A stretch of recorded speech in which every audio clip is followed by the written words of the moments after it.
दोस्तों नमस्कार, मैं हूं आलोक पाठक और आप देख रहे हैं खबर दस्तक। मैं आपको ले चलूंगा आज से लगभग 16 महीने पहले,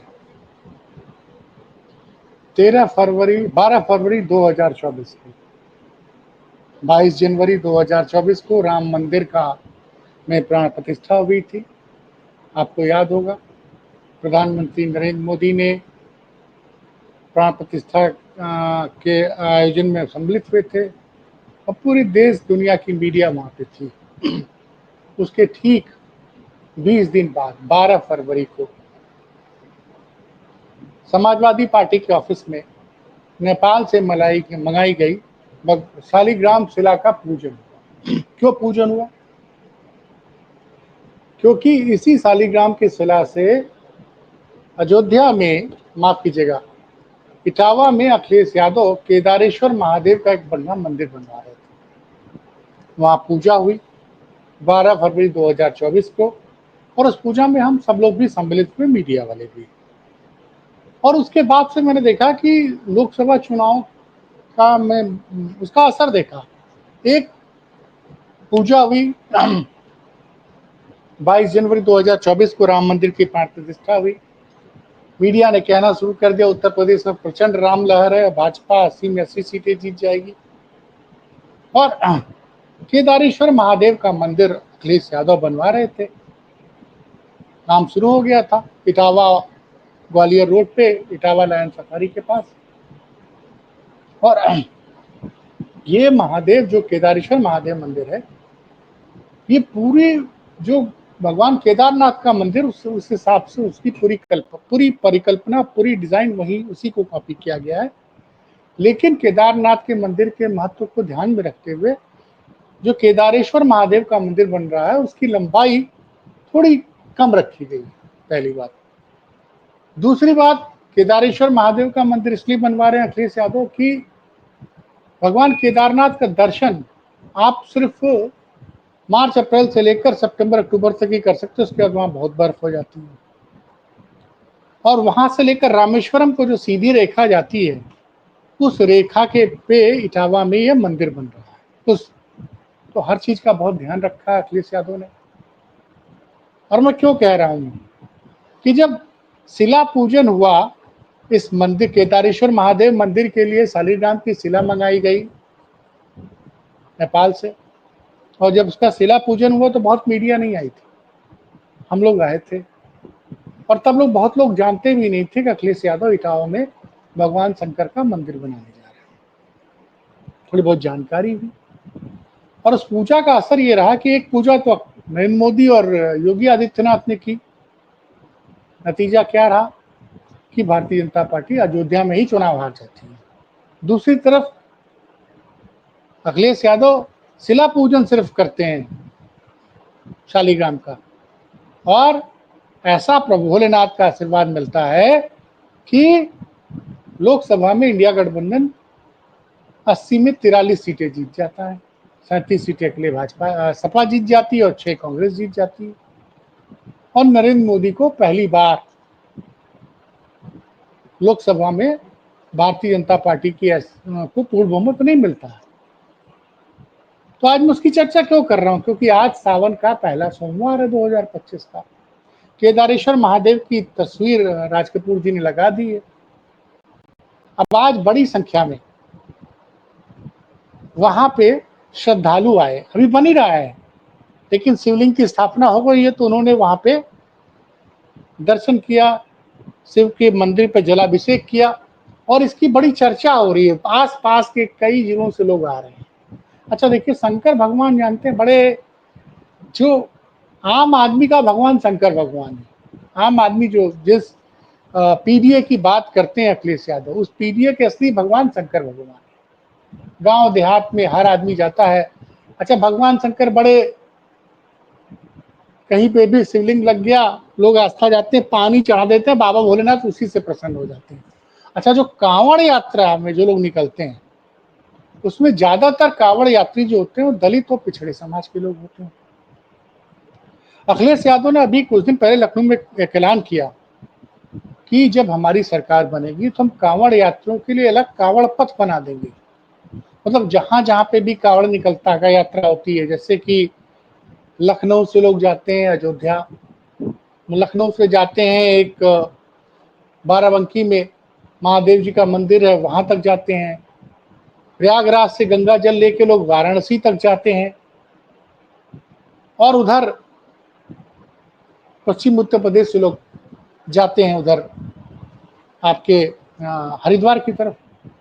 तो सब रास्ते पे उन्होंने बोला है कि हम कावड़ियों को प्रॉब्लम के लिए एक अलग रास्ता बनवा देंगे।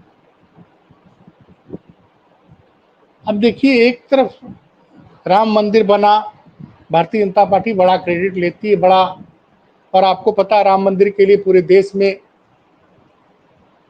लोगों ने चंदा दिया और कई हजार करोड़ का चंदा आया। लेकिन केदारेश्वर महादेव का जो मंदिर बन रहा है इटावा में, वो अखिलेश यादव अपने अपने तरफ से करा रहे हैं। और मुझे याद आ रहा है कि जब ये शिला पूजन हो रहा था शालिग्राम भगवान का 12 फरवरी 2024 को, तो शिवपाल यादव जी ने कहा कि भगवान श्री राम भी जब लंका पे चढ़ाई करने जा रहे तो उसके पहले उन्होंने भगवान शिव की पूजा की थी और भगवान शिव का आशीर्वाद हम लोगों ने ले लिया है और लोकसभा चुनाव में उतरे। उसके बाद आपको पता ही कि लोकसभा चुनाव में उत्तर प्रदेश में कितनी शानदार जीत हुई अखिलेश यादव की और राहुल गांधी की। तो अब जो है असली चुनाव आने वाला है और केदारेश्वर महादेव मंदिर अब लगभग बन के तैयार हो गया है एकदम अच्छा, इसके लिए मतलब जो कारीगर बुलाए गए हैं वो साउथ इंडिया से आए। तो दक्षिण भारत के जो मूर्तिकार, अच्छे अच्छे मंदिर आप देखिएगा दक्षिण भारत में बने हुए हैं, तो वहां से कारीगर बुलाए गए हैं अच्छे अच्छे। और अखिलेश यादव खुद भी शंकर भगवान के बहुत बड़े भक्त हैं। लेकिन एक अंतर है अखिलेश यादव में और भाजपा में कि वो पूजा को, प्रार्थना को, आराधना को व्यक्तिगत मानते हैं कि आदमी की व्यक्तिगत चीजें, इसका बहुत ज्यादा प्रचार प्रसार नहीं करना चाहिए। लेकिन मैं बता रहा हूं आपको कि ये मंदिर 2027 के पहले मुझे लगता है इस साल के अंत तक बन के तैयार हो जाएगा। और अभी से जिस तरह से हजारों लोग हर रोज पहुंच रहे हैं, उस मंदिर का महत्व बढ़ता चला जा रहा है। अच्छा, इटावा कोई बहुत ज्यादा दूर तो है नहीं, लखनऊ से 150 किलोमीटर करीब है। प्रयागराज से भी बहुत ज्यादा दूर कानपुर के पास है। प्रयागराज से उसकी दूरी जो 300-350 किलोमीटर है। और सबसे बड़ी बात है कि केदारेश्वर महादेव मंदिर ऐसा रहेगा जिसमें साल के 12 महीने आप दर्शन कर सकते हैं। एकदम भगवान जो केदारनाथ मंदिर है उत्तराखंड का, उसी शैली बनाया जा रहा है। तो ये आज जो सावन के पहले सोमवार में जो भीड़ हुई, जिस तरह से वहां पे श्रद्धालु आए, अब इससे एक बड़ा संदेश जा रहा है। अब समझिए हो क्या रहा है कि राम मंदिर को भाजपा ने चुनावी मुद्दा बनाने की कोशिश की 2022 में, और राम मंदिर भाजपा नहीं बनवा रही है, राम मंदिर बन रहा है सुप्रीम कोर्ट के आदेश के बाद। सुप्रीम कोर्ट ने कहा ट्रस्ट बनाई, उस ट्रस्ट के हिसाब से मंदिर बन रहा है। यहां जो समस्या क्या है, ये मंदिर अखिलेश यादव खुद बनवा रहे हैं। और मैंने कहा शंकर भगवान जो है, पीडीए समाज जो पिछड़ा है, दलित है या निर्धन समाज के जो लोग हैं, आधी आबादी, उसको शंकर भगवान पे बहुत भरोसा है। तो अखिलेश यादव ने एक ऐसा मंदिर बनवा रहे हैं जिसमें आम आदमी जाएगा। और अभी उन्होंने कहा कि हमको जरूरत पड़ेगी तो जनता से सहयोग मांगेंगे, और जनता उनको दिल खोल के सहयोग देगी। तो अखिलेश के चुनावी अब हुआ क्या, अखिलेश के चुनावी थर्मामीटर ने यूपी में बीजेपी का सियासी तापमान माप दिया है।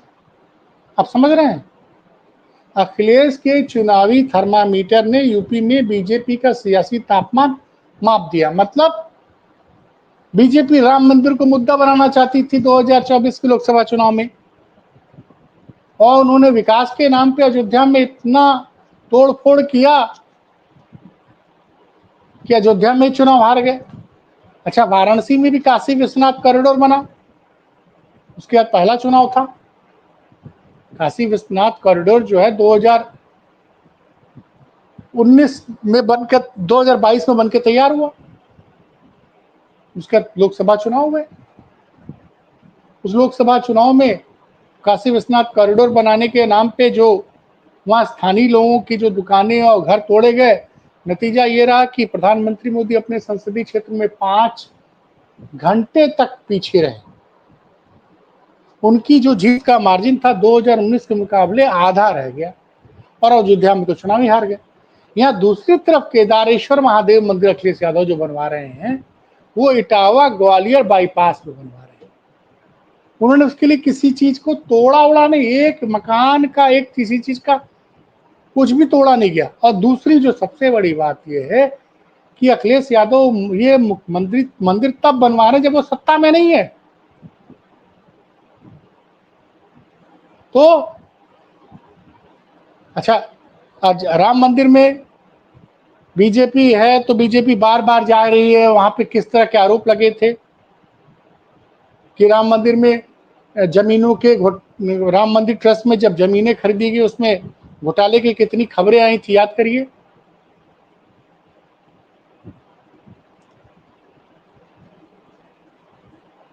और अयोध्या में जो भी बदलाव हुए उसका नतीजा आपने देख लिया।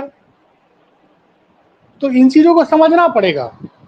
अब मथुरा में वृंदावन की कॉरिडोर बनाने की बात कर रहे हैं लोग, वहां पे भी फिर तोड़फोड़ की बात हो रही है। स्थानीय जनता बड़ी नाराज है, लेकिन भारतीय जनता पार्टी अड़ी हुई कि हम वृंदावन में कॉरिडोर बनाएंगे।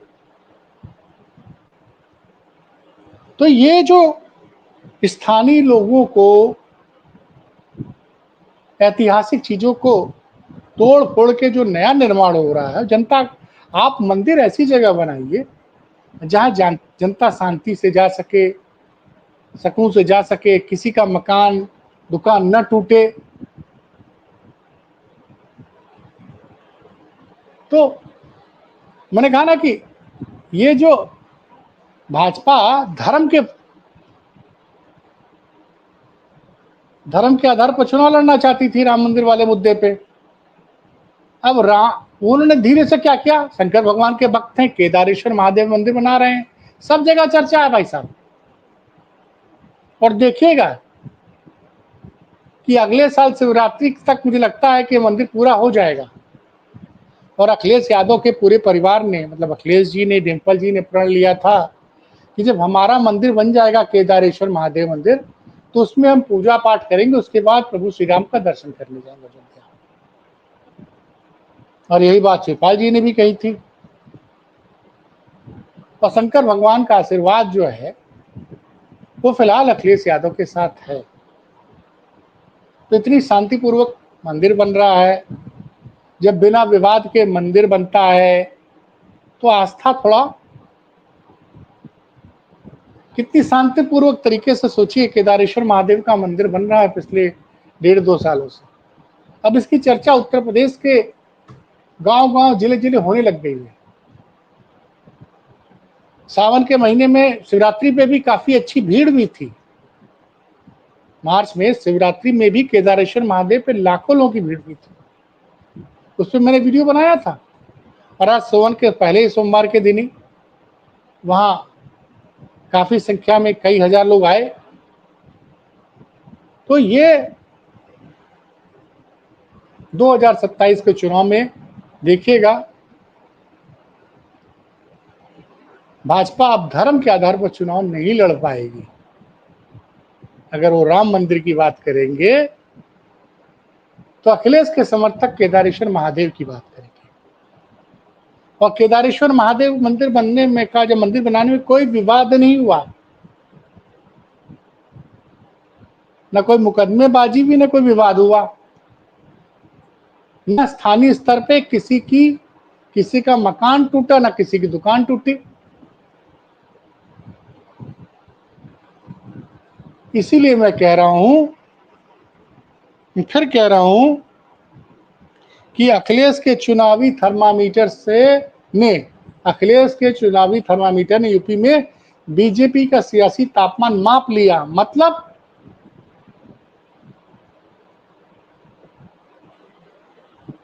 अखिलेश जी का केदारेश्वर महादेव मंदिर 2027 में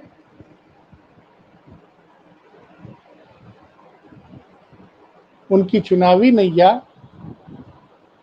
पार कराने में बड़ा रोल अदा कर सकता है, क्योंकि मैंने बताया कि जो पिछड़े और दलित, उनकी शंकर भगवान में बहुत बड़ी आस्था है, और हर आदमी भगवान केदारनाथ का दर्शन करने उत्तराखंड नहीं जा सकता, बहुत ऊंचे पे है,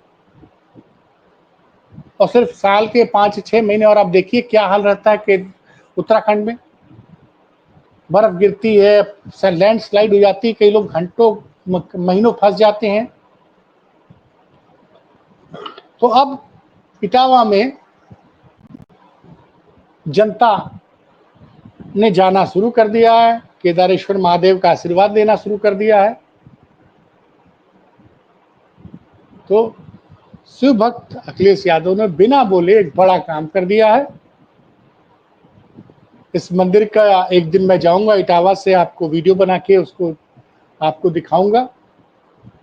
वैसे आज सोशल मीडिया पे बहुत से वीडियो उसके वायरल हैं, कॉपीराइट की वजह से हम उनको दिखा नहीं सकते हैं, फोटो हमने आपको दिखा दी। तो अब तक की बड़ी खबर यही है। देखते रहिए खबर दस्तक, फिर मिलते हैं किसी बड़ी खबर के साथ। बहुत बहुत धन्यवाद।